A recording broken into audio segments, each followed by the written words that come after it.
Alors je ne sais pas si vous vous en souvenez, mais il y a quelques mois, un policier s'était fait traîner au sol sur une bonne vingtaine de mètres à Nantes. Évidemment, le policier avait été choqué par les faits en eux-mêmes, mais surtout choqué par la condamnation. Oui, le conducteur qui avait fait ça de façon intentionnelle a été condamné à des travaux d'intérêt généraux. Génial, autant dire que ça fait plaisir d'être dans la police. À l'époque, on avait eu une petite intervention de la presse. Qu'est-ce que ça racontait de beau ? Un conducteur impliqué dans un refus d'obtempérer a été condamné en première instance à 35 heures de travaux d'intérêt général. Le policier blessé ce jour-là à Nantes en mai dernier, c'est vous, Anthony, bonjour. Oui, bonjour à tous. Vous témoignez en exclusivité ce matin sur RMC. On va revenir sur cette décision de justice, donc rendue en début de semaine. Mais d'abord, Anthony, est-ce que vous pouvez nous raconter ce qui s'est passé en mai dernier, ce jour-là, donc lorsque vous contrôlez un véhicule, tout simplement? Finalement, ça part d'un banal contrôle routier, hein, comme on en fait tous les jours. Un véhicule qui roule bizarrement, une conduite imprécise. Donc nous, en amont, on fait les fichiers sur le téléphone juste avant de contrôler les véhicules. Malheureusement, le fichier des véhicules volés est en panne. Donc on décide tout de même de contrôler les véhicules. Moi je descends, je me mets au niveau de la portière conducteur. Et le protocole habituel, hein, je demande de couper le contact, les papiers, etc. Et là c'est le trou noir. Voilà, l'histoire commence pour moi à ce moment-là. Donc en fait j'ai juste des petites bribes de souvenirs. C'est-à-dire donc demander au très jeune conducteur de couper le contact de sa voiture. Et après, je me vois accroché au véhicule avec une sensation de vitesse au niveau de l'estomac. Et après, je reprends conscience dans le camion de pompier. Voilà. Ouais, alors je vais... on sait maintenant ce qui s'est passé. Hein. Vous avez été donc accroché, on va le dire comme ça, au montant de la porte, traîné sur une vingtaine de mètres. Votre tête a heurté violemment le bitume. Oui. Quelle blessure? Racontez-nous. En fait, la partie gauche de mon crâne, alors c'est sur environ, j'irais 5-6 cm de diamètre, donc la tête a été un peu scalpée. J'ai eu une plaie avec une plaie en étoile, donc avec 6 points de suture, donc avec une perte de sang abondante. J'ai été KO pendant presque 1 minute. Donc là, mais ça a beaucoup choqué mes collègues parce qu'ils pensaient que j'étais mort, hein. Comme je bougeais plus, qu'il y avait du sang qui sortait de la tête, ils se sont dit bon bah voilà, c'est fini. Et quand je me suis réveillé, j'ai eu un peu une phase de délire, c'est-à-dire que je racontais n'importe quoi, mais tout ça je m'en souviens pas, hein.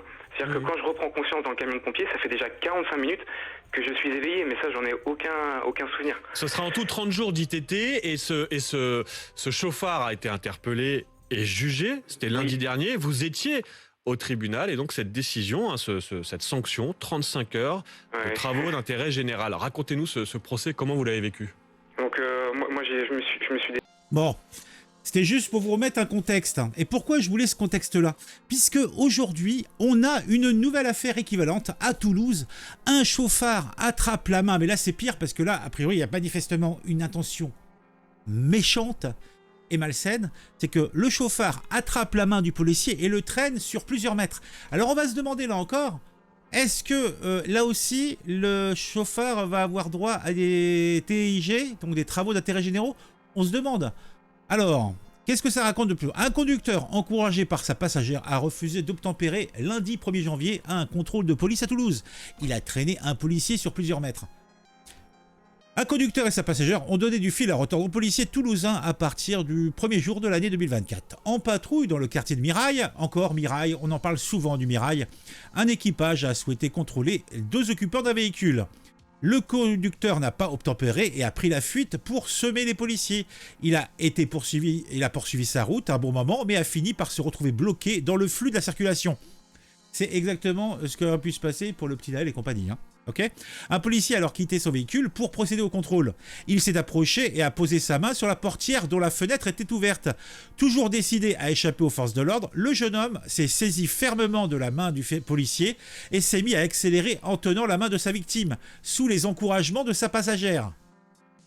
Donc, des intentions mortifères. Surveillance de la BAC. Le fonctionnaire a été traîné sur une dizaine de mètres avant que le chauffard finisse par le libérer de son emprise. Il a de nouveau pris la fuite et la voiture s'est éloignée dans la nature.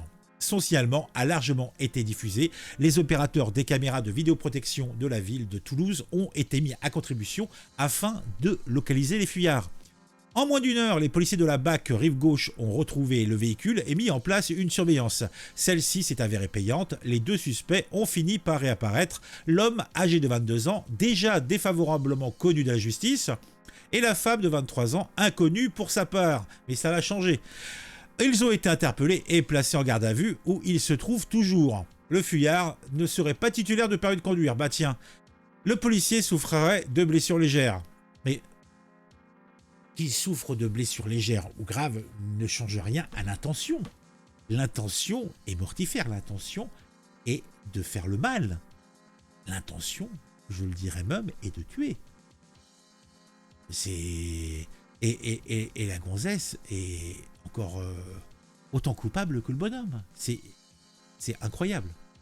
Incroyable. Bon. Vous savez tout ce qu'il y a à savoir sur cette histoire. On se retrouve très vite pour une nouvelle histoire qui m'aura intéressé, voire consterné. Je vous invite à mettre un j'aime, je vous invite à mettre un commentaire. Et à très vite. Attendez, hop, ah voilà, c'est là.